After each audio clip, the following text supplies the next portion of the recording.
Hello everyone and welcome back to Let's Play Pillars of Eternity. My name's Heliax and last time we collected a new companion, the Devil of Karak here. And we also found out what we need to do to find out how to get into the battery, which is to awaken a soul of somebody here in Stalwart whose ancestor was, or soul ancestor, was a dwarf from the battery. Now, I am wondering if there's another way. I don't have any hints that I see in here as to find a way in. I don't have any hints. It doesn't seem like it. Unless there was something in here. No. Yeah, I don't know. I think we're just gonna have to awaken a soul. But first we're gonna go check in the inn. Or not the inn, the fishery. And see if Galvino's claim was correct about the leader of the fishery, that he has a drug problem. Not that it's really any of my business, but hey. This tattered... We've already read all these. So if I was going to hold drugs, they'd be here, where, you know... it's just an Audra bracelet. Reach into the barrel and find a bracelet. A thick aura of essence clings to it, fresh with memory. You feel yourself drawn into it. In the memory, you stride into the fishery. The floors are swept clean, but the wood is still splotched with snow melt and fish guts. A man hunkers in the corner, his head nodding forward as if in sleep. He looks up drowsily as you approach. It's Grindy. His face is youthful but sallow, and his hair hangs in stringy locks. You feel a pang of anger and pity at your brother's debauchery. Arda. His voice is little more than a croak. It's past midnight. Grindy wipes at his nose, then examines his mingled blood and powder on the back of his hand. The mingled blood and powder on the back of his hand. He shrugs. Your fingers clench around coarse, thick fabric. Your father's best wool cloak, tucked under your arm. Go! To raid Ceres, or Defiance Bay, or fucking Air Glonfoth. I don't care! You hurl it at the ingrate huddled on the floor.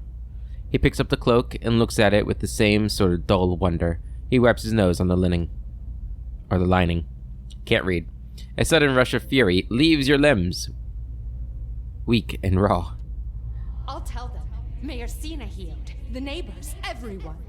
You force the words through your teeth. About what? He mumbles, churning his words from a morass of snot and saliva. The stealing. You think I haven't noticed the money missing from the fishery coffers? Or heard Tana talk about losing a golden duke? You whisper, afraid even now that someone will overhear you, and the words scorch your throat. You can't be found when there's work to do, but every time those merchant wagons roll into town, you've got coin enough for a few bags of ripple sponge. No, that's not... Grindy blinks back at you. He rubs his red-rimmed eyes. Your own grow warm and blurry. Stalwart tolerates your sponge habit, but they won't abide your thieving. You touch your bracelet, a gift from Mother, plucking at the beads. You won't. He rises, steadier on his feet than you would have thought. I will. I wouldn't have shamed Mother and Father while they were living, but I won't let this keep up. Your anger swallows the last of your pity. Anger at him for putting you into this position, for doubting your resolve, for failing to see. You're close enough to smell his stale, sour breath when he pushes you. You fall, watching his widening eyes as the ceiling spinning into your vision. Isn't this just like him?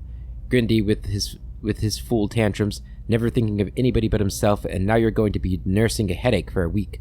Just goes to show you can't help someone, but you remember some people, but you remember him too, your baby brother running through the snow. Slipping, falling on ice, and you're slipping, falling, and there's a table behind you. But it shouldn't. The memory ends abruptly, jolting you back into the present, with your heart hammering and your palms sweating. Ah, shit.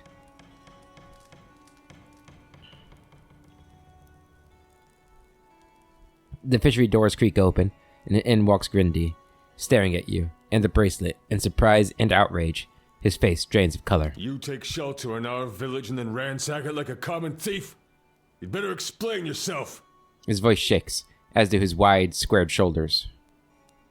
You're the one with explaining to do. What's that supposed to mean?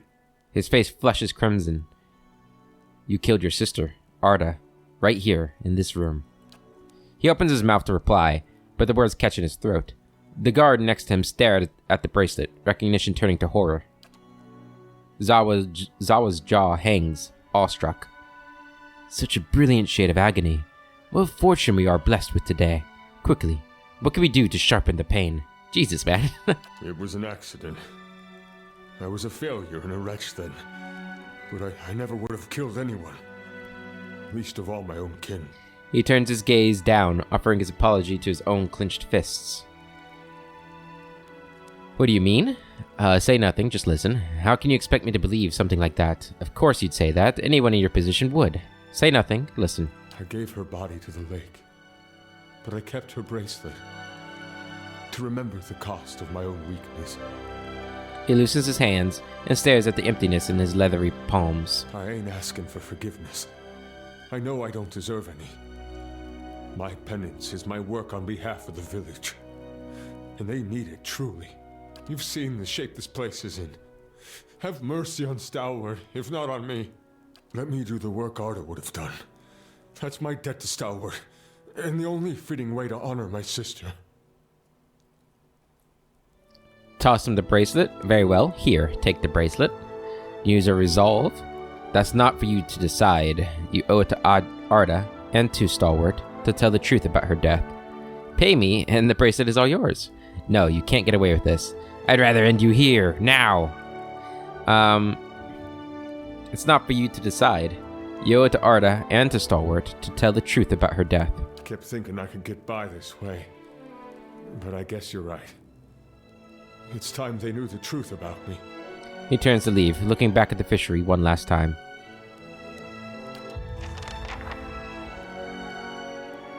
Alright, and we can return to Galvino. So it seems like he might have given up his drug addiction. And what Galvino was seeing is maybe he'd come here at night and, like, cry over the bracelet or something. And that's why his eyes were all red and stuff. Because we didn't see any of the sponge, right? Alright. Let's go rest at the tavern. And then we'll be ready to awaken somebody's soul in the morning. Who would we awaken? It has to be somebody with some sort of dwarf lineage, right? I don't know. I guess it could be anybody, right? It doesn't go by race or anything. According to what we know about Sagani. Hello. Back to warm your hands, eh? What can I do for you? Read his soul. You see a room dark and damp, a cellar. It looks like part of the inn rather than an old fortress. Through Hayfrick's eyes, you admire rows of gleaming bottles, recently dusted and polished. As you step back from the shelves, you look on with satisfaction at a pressure plate concealed in the stone floor. Yeah, fuck you, dude. You got the look of someone with her teeth around a secret. Her cold fingers are locked around your arm. Her black eyes search you. I wouldn't call it a secret. It's more like a mysterious thing he doesn't like to talk about. She, Edir. You alright? I won't serve you if you're already drunk, you know. Or is he talking about his secret? Maybe. He squints at you. I guess he's not who we're looking for. I'd like a room. Top quality bear pelts on every bed. You won't be disappointed. Golden whale, thank you very much.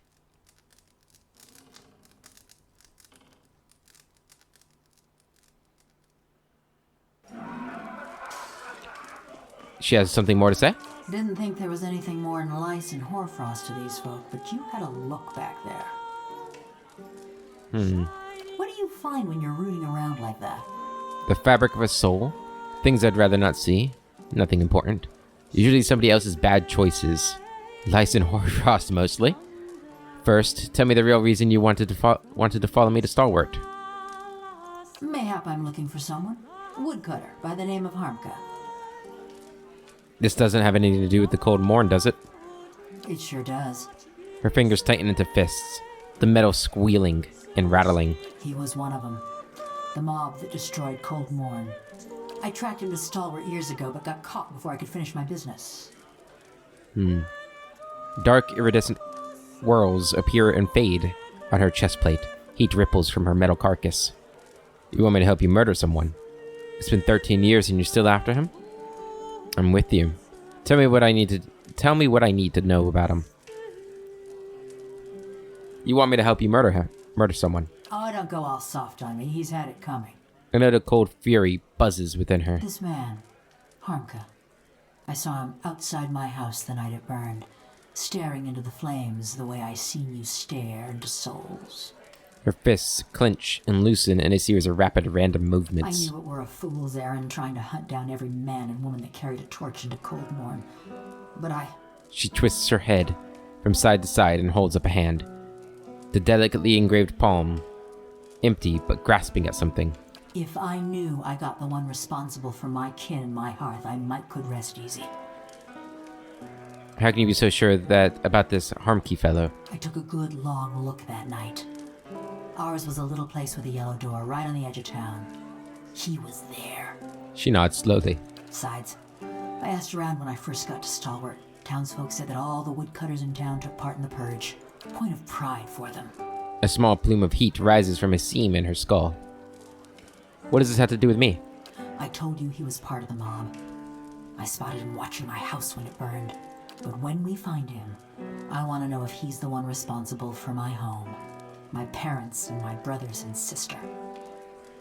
One of her thumbs rubs absently at a scratch on her hand. I never thought I'd have the chance to know for sure. But you could look into his soul and find out. You being a watcher and all. I'll do what I can. Mighty fine of you. Mighty fine indeed. She nods again, her head bobbing along to a drowsy cadence. Don't know where he dallies these days, but someone in Stalwart could tell us. People from little villages, they always know. The black marbles of her eyes. Yep, we've seen that before. Alright, hey buddy. You're a Back to tavern warrior keeper. hands, eh? What can I do for you? Do you know a man named Harmkey? The woodcutter? Sure do. Head west from the village, then go north. If you see the frozen stream, you've gone too far. Head west from the village, then go north. Usually works a stand of trees out in the russet wood, though he steps out from time to time. Well, what are we waiting for? The only way to be free of revenge is to never pursue it. Turn the other way and never look back. The one that got away. I don't think she's gonna do that, Zawa. Or Zaha, whatever. I can't remember how to say your name. Something I can do for you? Reader soul. You feel for Awina's essence and almost instantly find yourself wrapped in darkness. It takes you a moment to realize that you've plunged into a very old memory. But as your eyes adjust to the torchlight, you find yourself standing in a gloomy tunnel that you instinctively recognize as part of Durgan's battery. A handful of figures in patchy cloaks and hoods, dwarves like you, hunch over a minecart. They're loading it with cloth-wrapped bundles, from which you can see the occasional flash of metal, the edge of a blade, and the burnished glow of plate. The other dwarves scurry with a curious mixture of haste and caution.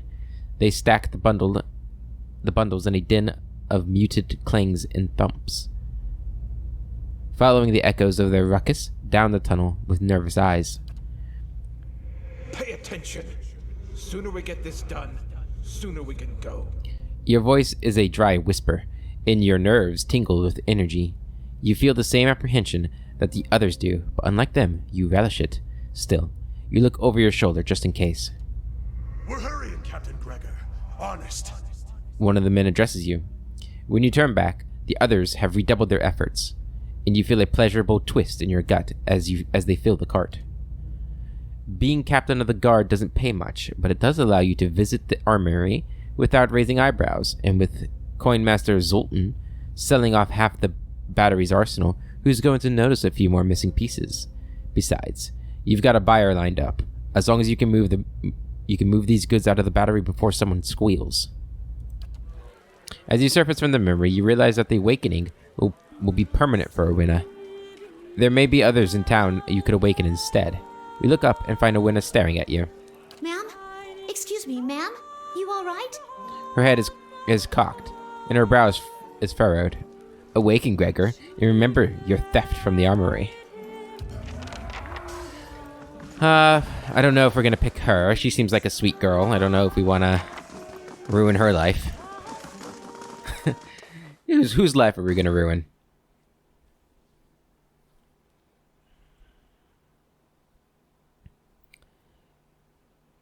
I'm going to look in my inventory real quick at our quest items. They'd be in here, right? Quest items. Do we have Igadur's Journal, Old Helm's Journal, Letter from Encantha, Edict of Arrest, Tattered Map? I don't see like any tiles or anything, do we? Battery relief tile. This anvil-shaped tile feels cold in your hands. One side of it is pitted and weathered, but the other part is perfectly smooth. It appears to be made of iron. I'm just wondering if we could potentially do this without... Hey, nothing. That's what I like about you. Beg your pardon? You don't talk much. All right, then. I guess that is nice. But we'll read everybody else's souls here. You guys don't have any souls to read, do you? So, you're back. What can I do for you? Have some questions? Sure, ask away. Not sure what I can tell you, though. I haven't been here half as long as most. What can you tell me about Stalwart? Truth is, I couldn't care less about the town, or the mines. But I like the people. Hardy bunch, living up here in the cold. Shame most of them have packed up. Feels like everything's conspiring to chase us out of here sometimes. Just means the ones of us that are left are the most stubborn-headed, right? Or foolish. Who are you? Me? Well, I used to build houses. These days I do this and that. Get work at the fishery sometimes, mending nets. Right now I'm helping with the stockades. The ogres keep us busy. I'm from Ina's Rest originally. Not so far from your Cadnua, actually. A little ways east. Nice lake nearby. A little like the one here. I heard some business went down with Lord Radric. Might have ended up tithing to you instead, if I were still there. Lady? Rayfold cracks a grin. Right. Interesting. Anything else then? Let's read a soul.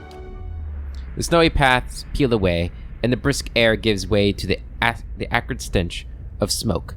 A dark cloud billows up from the remnants of a burning house. At the far edge of a rocky field, you are low to the ground, held in place, and above you, the wind tugs embers back and forth like firebugs. The vision in... Not so brave now, are you?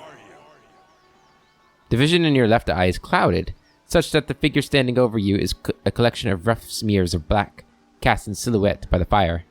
A dark shape swings toward your face, and a subsequent burst of agony jars you out of the memory and back into your own skin. What? Did I spill something on myself? Rayfold looks down at his clothing. Very well. Alright, what about you? Nothing. You two? Maybe we'd do the mayor, awaken her soul if that's an option, seeing as, you know, this is her plan, her dream and everything. I take it you've met Galvino. Reningeld glances at the Devil of Karik, her eyes narrowing. Yep. Your awareness settles beneath Reningild's skin. You feel yourself looking through her eyes upon a time-faded memory. You're standing in the inn. The room is stifling, but it is the body heat of so many furious villagers, not the neglected fire pit that's drawn sweat from your pores. Your husband waits by the door. About as far as he can get from the assembly, he holds Uldric, whose cheeks are bright as he watches the adults bicker with wide, fearful eyes. You never realized how badly your neighbors stank, but something rank and repulsive rises from them as they pack together in this room. How much did the old snake pay you, Sinahiod? It's Grindy, the head fisherman, jabbing a furious finger toward the back of the room. Sinhiod, whatever. Your erstwhile mayor squirms in a corner, pinned by the accusing stares of the entire village. Oh, those eyes. They're cruel, porcine eyes, and they're watching Sanhyad with the dumb gluttony of hogs staring at fodder. The only sight that turns your stomach more is Sanhyad himself, trying to wiggle free of his own lies. Maestro Galvino and I came to an agreement. It was for the good of Stalwart. I thought... A lump bobs in his throat. You thought you'd let a killer walk among us? A woman in the middle of the crowd waves her fist. Cries of fierce agreement rise from the others. What began as a collective grumbling is swelling and congealing like storm clouds. You look back at your husband. He's whispering to Uldric, but when you catch his eyes, he directs a silent supplication to you. Let's go. A wet smack draws your attention back to the other end of the room. Someone's thrown a potato, and Sanhyad cringes and rubs his jaw. You want to shout at them all for this nonsense and waste, but you know this is about to get worse. Stalwart will have blood, and Galvino in his horror had the sense to flee already. You turn again, and your husband is beckoning you with swift chopping motions. But what stops your breath is Uldric. His little eyes are fixed on the churning mob, and you knew, ever since you started hearing about those hideous purges, that he'd see something like this one day. But did it have to be so soon? It's what drove that devil woman to madness, and now his little eyes have gotten big enough to swallow the whole scene, and now he's seeing you as part of it. You want to leave now, but if you do, this is what your boy will remember: cowardice and madness. About people, about Stalwart, about you. The people around you jostle and bark in their rage. They're dangerous animals, but animals nonetheless. They just need to be led. So you push your way to the end of the room where Sanhyad trembles in a puddle of his own piss. Enough. Your voice boils up from your throat. The others fall silent, watching you. They listen, dumbly trusting, as you turn Sanhyad's death sentence into an exile. No one contradicts you when you explain that he's going to march out of this village alone and into whatever miserable hamlet will have him. They silently agree when you explain that their hands are too clean for the likes of him. But there's something else forming behind their eyes, a kernel of trust and dependence. You feel it curdling around you, encasing you like a pearl does sand. You only wanted to spare Sanhyad's life, not volunteer for his job, but you see so much fear simmering just beneath their expressions. Fear at godmen marching through the mountains, at dear Woodens in their purges, at dying the slow and lonely death of a ghost town. And you see their grateful reassurance mirrored in Uldric's expression. Perhaps this place is hopeless, but you realize that you can't leave it any more than you could leave your boy. The only person who isn't looking at you is your husband. He's shaking his head, his eyes on the door. You retreat from Renengard's memory, vivid though it is. It has nothing to do with Durgan's battery. What's on your mind? What happened to your husband? Let's not be tactful about it at all. What about your son? Something else you need? Read of soul. Reach for Uldric's essence and find yourself staring at a fence post lying in a filthy slush of frozen mud. Snow gathers around your legs and trickles into your boots. A wind nips at you even through layers of fur. You hold a wooden chisel in one numb hand and a mallet in the other. Kneeling over the fence post, you get to work. Hour after hour, you hammer away, feeling the tools grow heavy in your grip as your breath fogs your vision. You want to do better work than this. You can do better work than this. But no one's building new houses in Stalwart. The last table you crafted was put into the fishery, and pike entrails now trace the fine dovetail joints you so lovingly carved. Now you mend the stockade, because that's what's needed. The chisel slips skidding alongside your hand. You gasp, but you hold up your hand and see, much to your relief, all 5 fingers wiggling back at you. You need to get out of this town. You pull back from Uldric's soul. He's still staring into the fire, seemingly lost in his own memories too. Hey. That's kind of sad. Seeing that memory after seeing the first memory from his mother.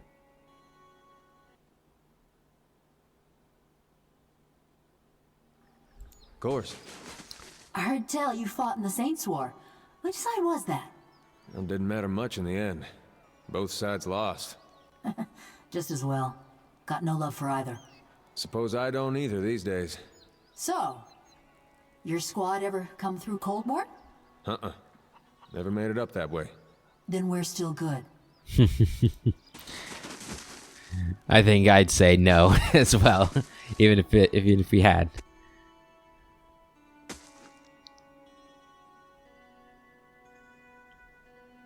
Although I don't fancy her chances against Ed here. He's pretty strong. All right, so you, Tana. Got to speak up? My hearing ain't what it was. You feel her essence humming and buzzing. Another personality and set of memories lies dormant within her soul, convulsing as if in a fitful sleep. The contours of that dormant soul are sharp, ragged. As you reach out for it, it seizes you violently. You're standing in a darkened feast hall. Sturdy tables and benches have been stacked against the door in the far end of the room. You know it won't be enough. A few dozen other dwarves from your tunneling crew wait with you, shovels and pickaxes in their shaking hands. Zenove, please. If we go now, we can get behind the barricade. We won't do any good here. One man turns to you. He's right. And you hear agreement in the quiet murmur of the others. But Arms Warden Mervin ordered you to hold your ground here. Yet in those rising whispers you hear the opening bars of mutiny. You've never tolerated insubordination from your crew, and you aren't about to start. So you heft your pickaxe and swing it into the man's skull. He collapses. The others fall silent. The acrid odor of urine rises from his body. We're gonna go down fighting. Anyone who feels differently can settle it with me right now. Your voice is hoarse from hours of shouting orders, but no one else moves. They cast their eyes down in the flickering torchlight. Something thuds against the door. The others raise their weapons, picks, shovels, and a few swords, but they don't dare flinch. Your own pulse pounds at your temples. You pull back from Tana's soul, but you feel Zenove's wrath and ferocity tugging at you still. Her essence thrashes, lashing out at an unseen enemy. Zenove is powerful, but dangerous too. Her fury has anchored her soul, her to old and threatening memories. Tana, however, seems unaware of any of this, and she blinks back at you with cloudy, acrid eyes. Okay, so we could awaken her. She is at least an old lady, so there's a chance, she's not going to live very much longer anyway. Oh, man. What a choice we must have to make. Who else do we have? We could go see if, I guess he's probably gone, huh? There's the hunter. I guess we'll go see if the hunter has, anybody.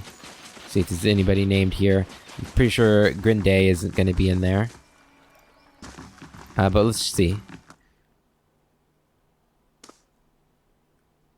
I don't know, maybe they let him stay. Who knows?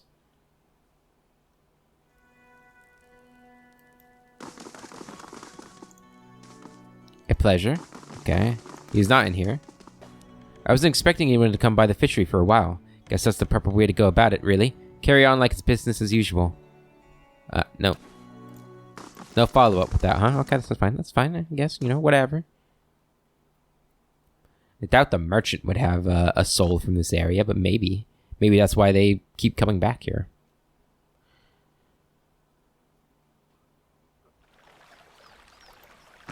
After you learn this big secret, that's when you go back and kill the Ketchmots, right? I seek only to liberate my people from the Ketch model. Oh, playing the long game. So they don't expect you. You're smarter than you look, Zawa.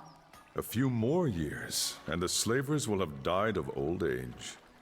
What about you, Ista? This is going to be Nope. fantastic. Just wait till they hear about this back home. Just wait.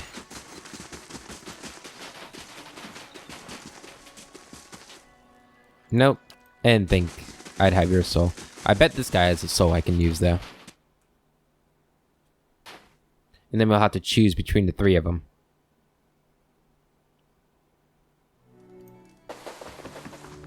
Welcome. Have a seat by the fire if the cold's gotten into your bones. Thirsk's soul is a vibrant, stolid thing, and as you reach out for it with your senses, you see your breath begin to fog in the air.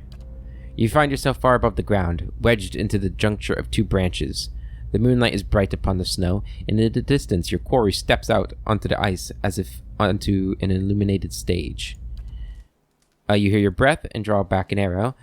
Warmth bleeds back into your limbs, frost and snow giving way to the smoky interior of Thirsk's home. Okay, guess not. So it's just those two I have to choose from.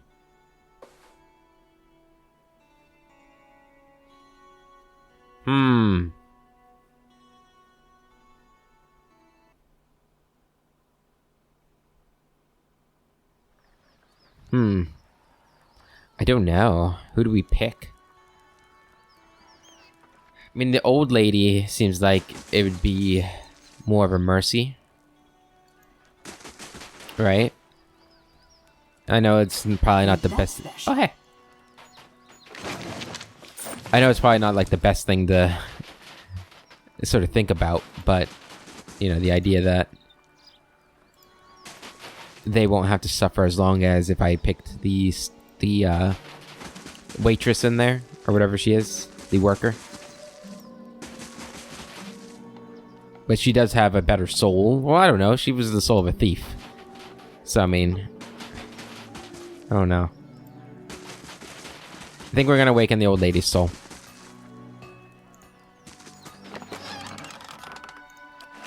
Yep, we're gonna do it.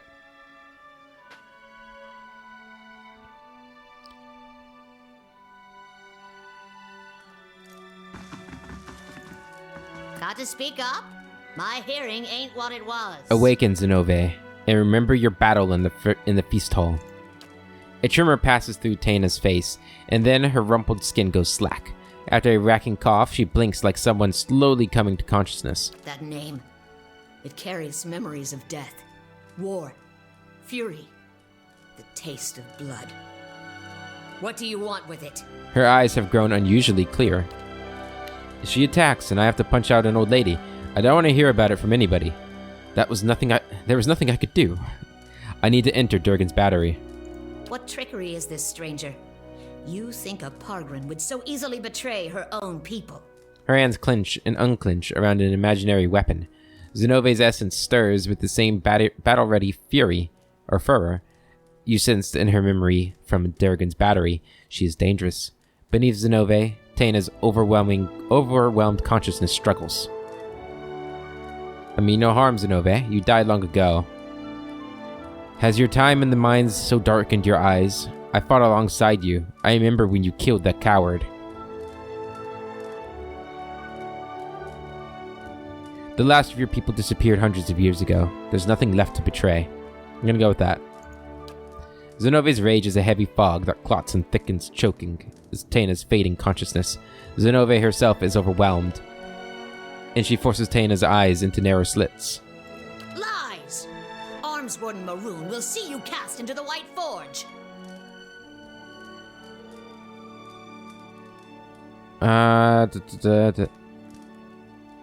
Faithful Pargrunans like us must protect Durgan's battery from Zoltan's and Exandria's recklessness. Let us share the Cantic as proof of our shared purpose. No. Look around. I'm not gonna lie to them. Would you be here, stuck in an old woman's body if I were lying? Zenove at last overwhelms Taina, screaming through the old woman's mouth. In that instance, Zenove's psyche expands, filling you with a lifetime's worth of memories and experiences, including a set of verses that you know to be the cantic of Durgan's battery. Hammers of Durgan, ring loud. May the anvil's deep music resound. Walls of the battery, safeguard our works from marauder and wilder alike. Abidun's faithful travail by the forge and the fires that brighten the ore. It's too much for Taina's dying consciousness. It shrivels and vanishes as Zenove, now in full control of Taina's body, attacks. Sorry, Taina. Knock him down. Well, we didn't just have to punch an old lady, we had to explode an old lady. Yikes. Quest completed. Got some experience. Nice, nice. Durgan's battery. We have the code. And now If we you can say freely so. take this stuff too. Got it done. We'll take that. Hey. Thank you very much. We'll take this stuff too. Mine. What was that? What was that?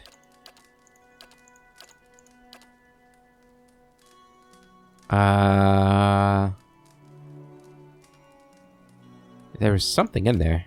This. Bronze Abaddon statue. Many households in Durgan's Battery have a statue of Abaddon that was cast in the White Forge. The original was made by a renowned Aptapo sculptor. Cool. Hey. Alright, well. That's a little unfortunate that we had to kill her. I wonder if there was a better way to do that. Probably. I wonder if we had awakened the other girl's soul, if she would have been fine. Well. I feel bad. She was a nice old lady. Anyway, let's go ahead and we're going to head on out. Now that we have what we need. So, do we head straight to Durgan's Battery, or do we want to go to Russet Wood and help the devil first? I think we're going to do that. There's also the mercenaries. We could try taking them down. But if they're stronger than the last ones, I don't know if I really want to deal with them at the moment. Might want to wait until we get to level 10 or something. We'll try it. I mean, maybe they're easy. Who knows? So I do remember seeing the woodcutter's place. Yeah, right up here. Okay. We've got stuff in here. The page upturned. After failing to prevent 2 additional deaths, Durance and the monks were able to track down the murderer, a secretive scribe of the order that the other monks believed had died years ago. In reality, the scribe had been hiding in the catacombs beneath the monastery and progressively destroying heretical works that he believed spread lies about the origins of the gods. When the monks started to catch on, he killed anyone who raised suspicion. Rather than face punishment, the scribe leapt from the highest tower of the monastery to his death. In the scribe's subterranean laboratory,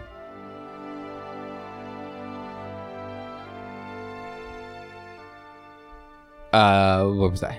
Durance discovered several suspicious vials of thick brown fluid. The monastery's herbalist identified it as a potent poison, the same that had likely been used to kill the monks. 1,000 experience and 1 minor item. Some monk venom. 66 raw damage over 30 seconds. Has 5 uses. If successful, blinded for 10 seconds, sickened for 10 seconds. Pretty nice poison.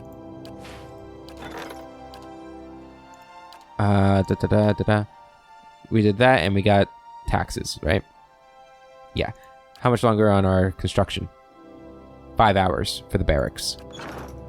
Hey. So that'll be done shortly.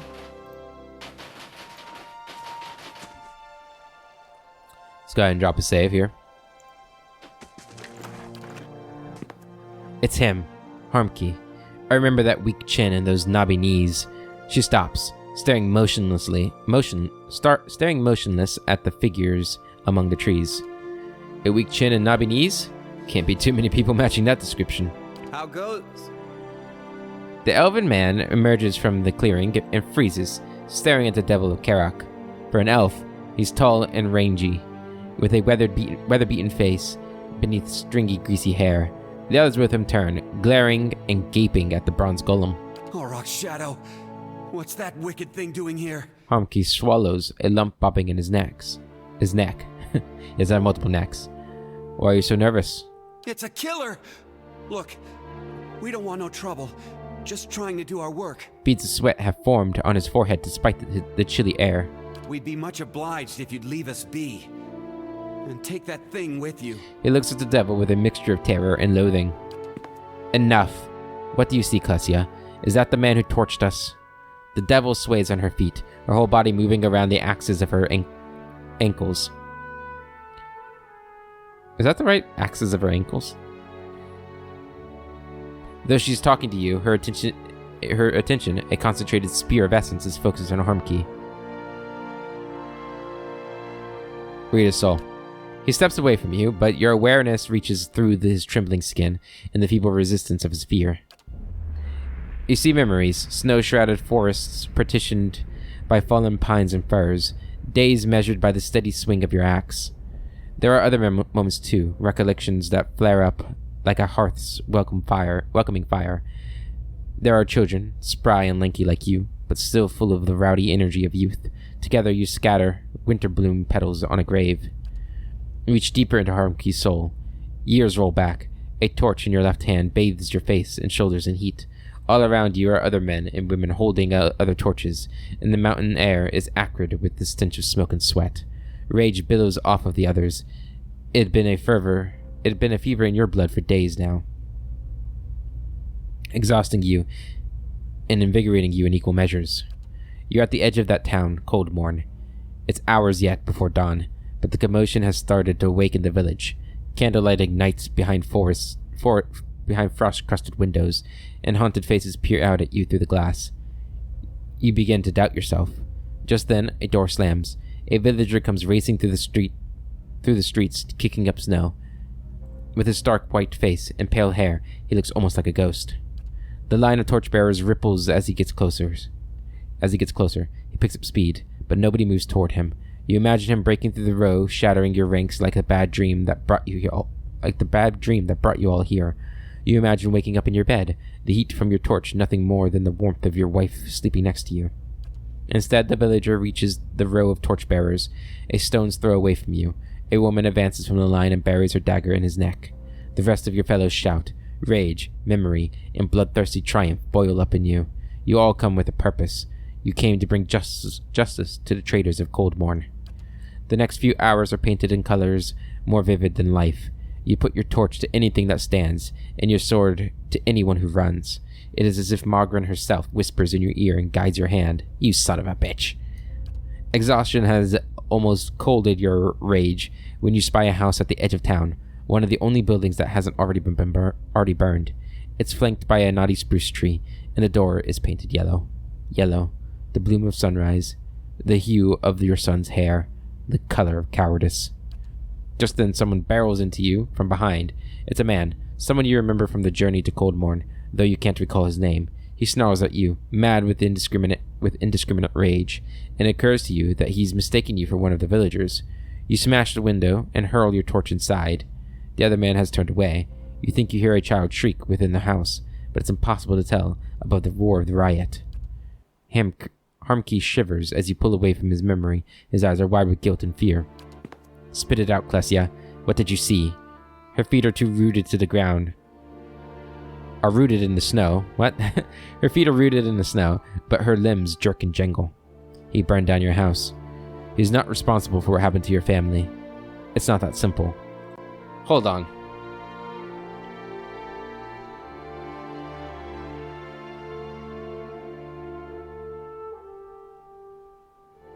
He did burn down the house, right?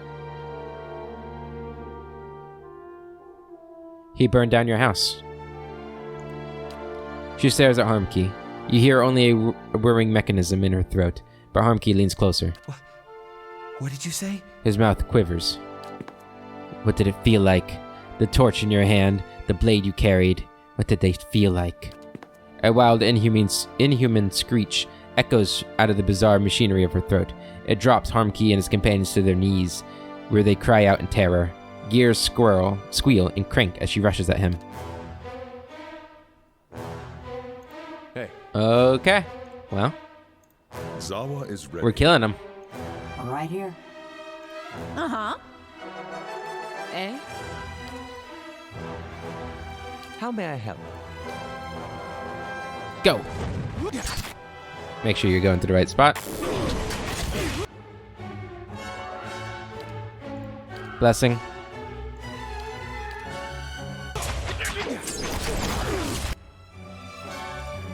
Do a bouncing missile.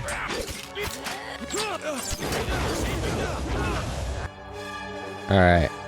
All of you guys attack this one. Alright. Now attack this guy. Now attack that guy.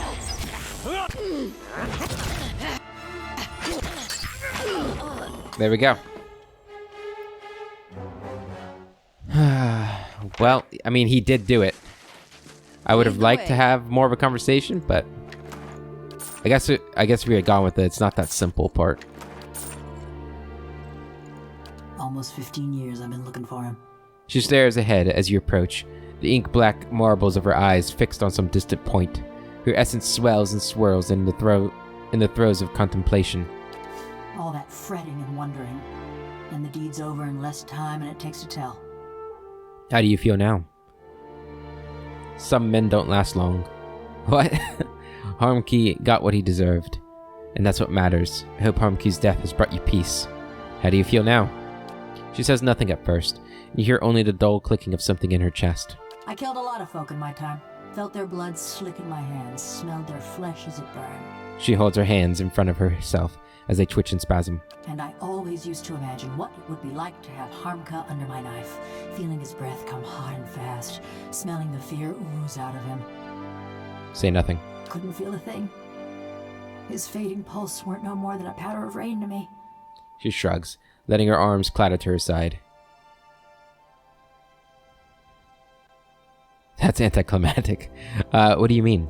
This body, it weren't made for feeling. Gouging my fingers into Harmka's wasting flesh, his screams just buzzing in my skull. She flexes and unflexes her fingers in a few lightning-quick motions. All it did was remind me. Of what? That this is a madman's fever dream. Like a prison, but no, 'cause in a prison, you lay your head down and you feel the straw soft beneath you. Your flesh prickling in the cold, black bread crumbling on your tongue. She turns her arms in front of her, examining the scroll work on the back of her hands with horror and wonder. After 13 years, can't you get used to it? Your body has unique strengths and advantages too. Come now, it can't really be as bad as that. Pain and pleasure are distractions. You're lucky to avoid them. No, it does sound very awful. You're right. Like not being able to feel anything. That would suck. You're right. I still dream on folk. I wake up some mornings wondering why I can't feel the floor beneath me, thinking I must have fallen and gone crippled. Something you don't think about either is like just feeling the floor beneath your feet. It's crazy. But then I lift my head, see a bronze corpse stretching out in front of me. She lowers her head. A tremor runs through her. At least you're alive, that's something. I see. I'm sorry you have to go through that. If you don't quit complaining, I'll think of something worse for you. I'm sorry you have to go through that. It's not pity I want, it's a choice. She draws back from you. I dreamed too of what Galvino did that night. Those moments. I'd endure another cold morn if it'd spare me this fate. She rubs her hands together, tracing her even joints with her fingertips. What happened exactly? It was after I got caught in Stalwart. They'd locked me in a little house by the inn, the old mayor and his cronies. Her head dips as she remembers. When a crowd of them came for me in the dark of night, I was only surprised it had taken them so long. She hesitates. Only they didn't march me to no gallows. No. They snuck me to another house on the edge of town, real sneaky-like. That's where I met Galvino. She raises her head, her black eyes shining. What was he doing there? He's the one that transformed your soul? Galvino was living in Stalwart at the time? What? Yeah, we know that. What was he doing there? He was fiddling with some machinery in his workshop. Had his sleeves rolled up even though it was cold enough to see your breath. Never actually looked at me until he started fitting some copper helmet over my head. By that time, the mayor's goons had me trussed up good and tight. Galvino was having himself a grand time barking orders at that lot. What did the mayor have to do with this? He'd agreed to hand me over to Galvino for an experiment. She waves her hands at the word, metal flashing. Claimed it was a fair punishment, but the townfolk weren't too pleased with being denied their stone pitching. She crosses her arms, nodding. Didn't help that they heard the jangle of copper in that deal. In the end, that's what sent Galvino and the old mayor packing. I see. So while Galvino's fastening that helmet over my head and them copper bands around my arms, I'm starting to look at his contraption. And that's when I see it. Her black eyes are fixed on some indefinable point. Her essence dims. It's this metal suit strapped into the machine just like me. A cold, dead-eyed thing, all done up with fancy carvings and such. She shivers, her joints chittering. This was the suit you inhabit now, you mean? Did you know what they intended? Yeah, did you have any idea? I had this terrible cold feeling in my gut, but I still couldn't figure. She shakes her head. I start asking Galvino and the rest of them what's going on, but they're too busy to answer. Then suddenly, they're waiting, staring at me with that fixed, horrified look, but they ain't watching me. They're watching for something to happen. Her eyes flicker, rolling and scraping behind her face. Galvino tells the woman nearest the machine to flip the handle, and then just pain. Being torn apart every which way, feeling my soul peeled from my body. Her limbs twitch and shudder. She pauses, waiting for her body to fall still. By the time I came to, I couldn't feel a thing. Just this dull, distant sort of ache. I heard the old man cackling and chattering. When I saw him looming over me, looking down at me with hungry eyes, I tried to scream, tried to swing at him. I think that was when I knew. She shakes her head and falls silent. And that's how you ended up here. How could anyone put another person through something so terrible? Well, it's over now. Yeah, I mean, shit. How could anybody put another person through something so terrible? I reckon I'm the wrong person for that sort of question. But if it cools your conscience, Galvino didn't get off easy.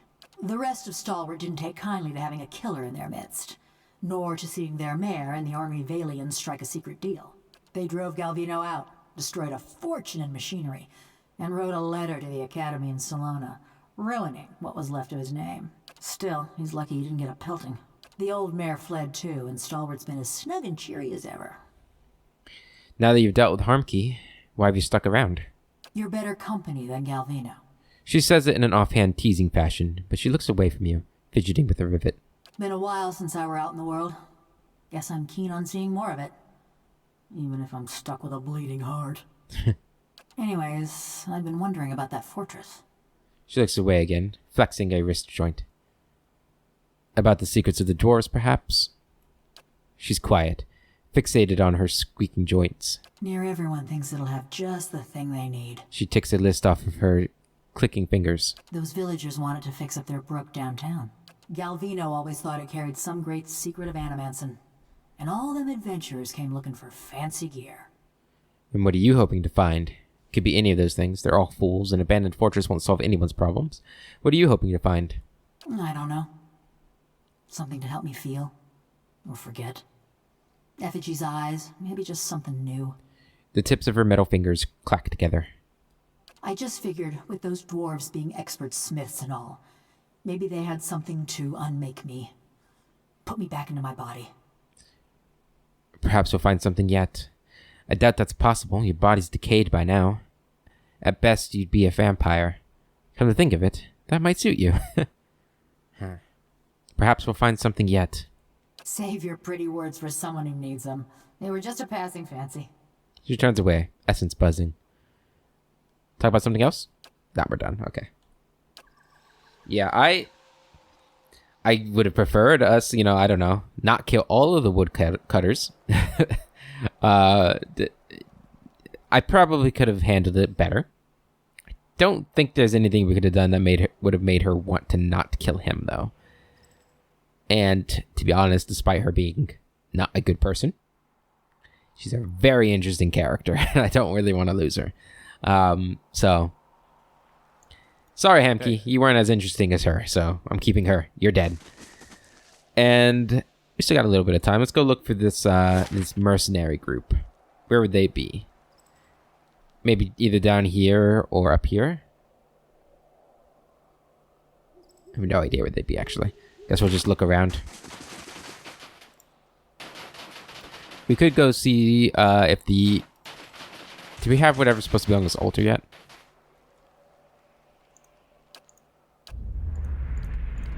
No. Okay. There's also the Grimoire we still have to find. Don't know where that is.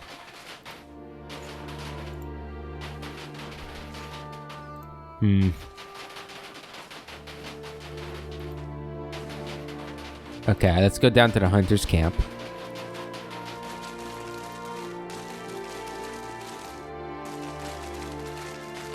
Oh, poor horse is still there. You'll be okay, little guy.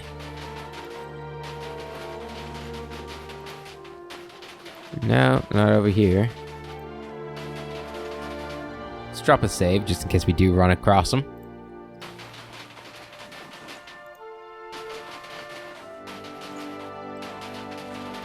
Not up here.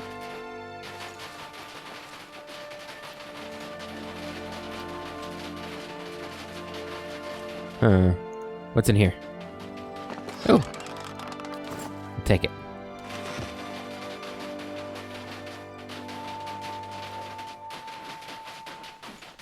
Okay. That's the ogre stuff. That's where the vampires were. Maybe over here by the lake. Let's go see the ogre merchant real quick. Make sure he doesn't have anything I desperately wanted. Don't think he did, but... There he is. Show me your wares. Okay.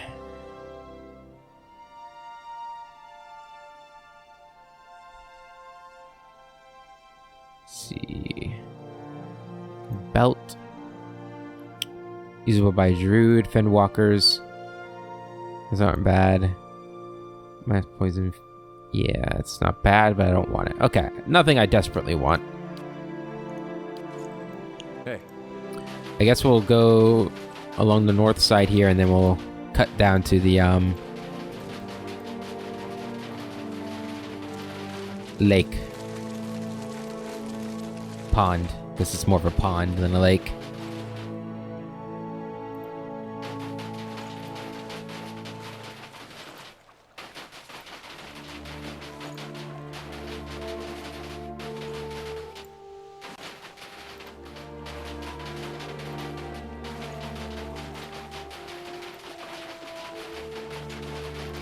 Where the hell are these people?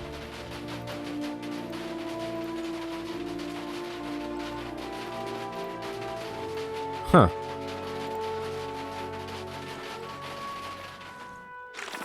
Hold on. Was there one in Russet Wood? They're murdering anyone who dares hunt dragons in their ken. No, that's not who we want. These guys. And the rest of the old west were last seen in Russet Wood.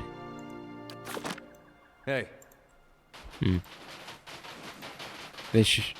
Are we sure they're not down here?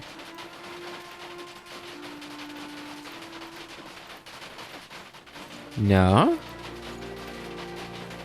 I suppose they could be up by where the bear was. It's really the only place we haven't checked, right?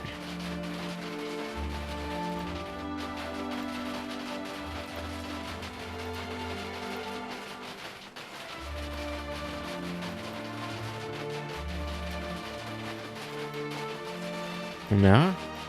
Where the wolf was?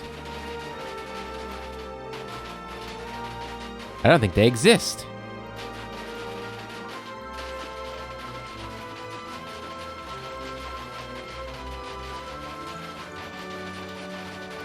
Oh, hello. Where are we?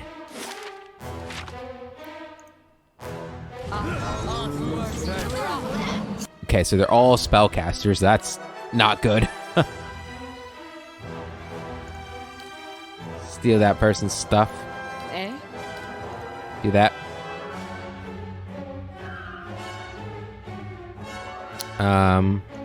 Hey. Okay. Go ahead, stun this person. Bless us.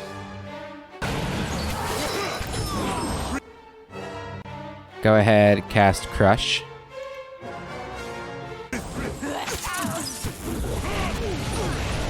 Good.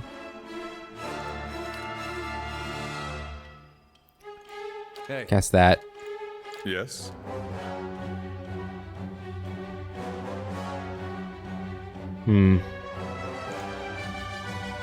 Guessing something's happened to you. Zawa is ready. Get in there.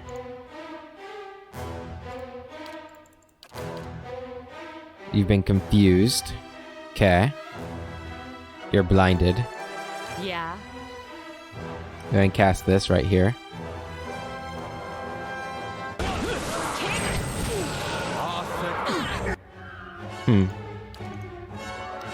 Don't know why you're attacking him.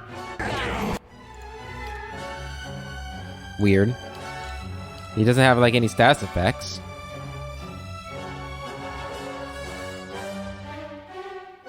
That's strange. Yes?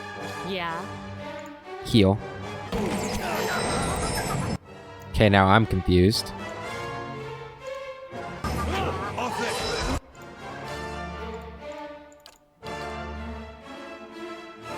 Okay. This is really bad.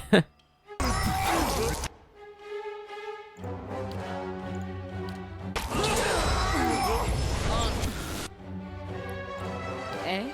Can you do your stuff yet? Heal. Yes? Jesus. They're relentless. I'm right here.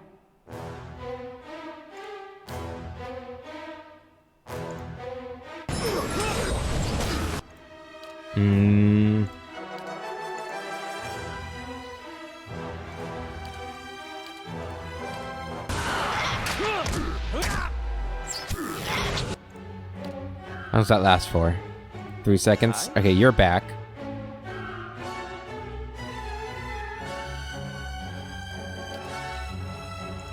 Use that.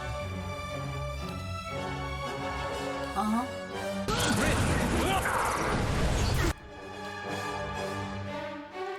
Yes? Use this. Got to this one. Alright, you're back. Good. Heal. Get in here. Aye? Magic missile. Okay. Uh-huh. Attack her.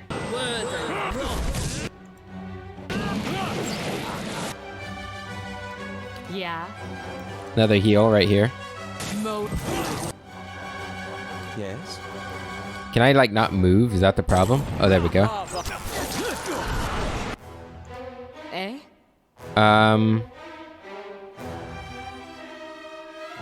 Get another heal right here. Go ahead and knock this guy down. I'm right here. Good.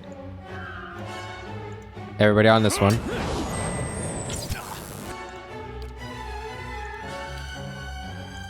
I'm right here.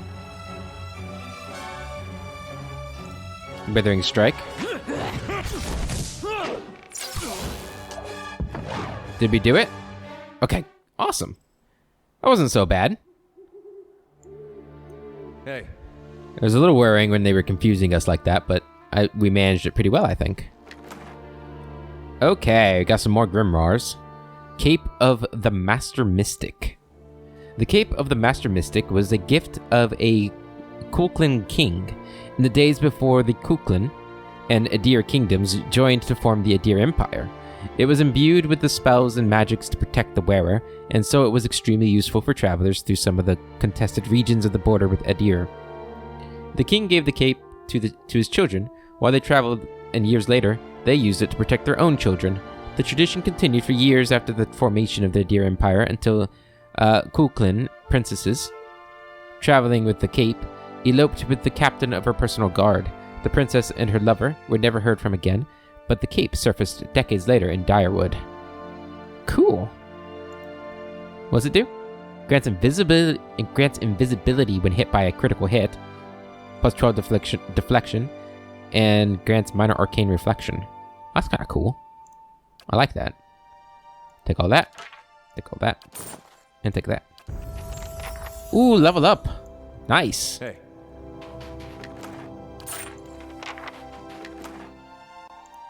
A lot of stuff from this one. Hey. Okay, let's go ahead and end the episode. We're going to end the episode there. We will start next episode with leveling up and turning this quest in, and then we'll go hunt down the dragon people too. And then I think we got to go back to Galvino, and then we'll finally be ready to go into Durgan's Battery. So we'll probably get to Durgan's Battery at the end of the next episode. Until then, I hope you all have a wonderful day, and I'll catch you later.